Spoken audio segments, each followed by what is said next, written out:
अण्णासाहेब पाटील आर्थिक मागास महामंडळाला 150 कोटींचा निधी। नियोजन विभागाकडून शासन निर्णय जारी। अर्थसंकल्पात महामंडळासाठी एकूण 750 कोटींची तरतूद। आंतरराष्ट्रीय बाजारात कच्च्या तेलाच्या किमतीत घसरण। क्रूड ऑइलची किंमत $105 प्रति बॅरलवर। भारतीय शेअर बाजारावर सकारात्मक परिणाम होण्याची शक्यता। युद्ध थांबवण्यासाठीच्या ठरावाला अमेरिकन सिनेटची प्राथमिक मंजुरी। इराणविरोधातील युद्ध थांबवण्याच्या दृष्टीने अमेरिकेचं महत्त्वाचं पाऊल। डेमोक्रॅटिक पक्षाच्या पुढाकारानं सुरू असलेल्या प्रयत्नांना यश।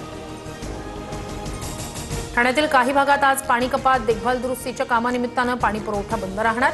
नागरिकांना पाणी जपून वापरण्याचं आवाहन।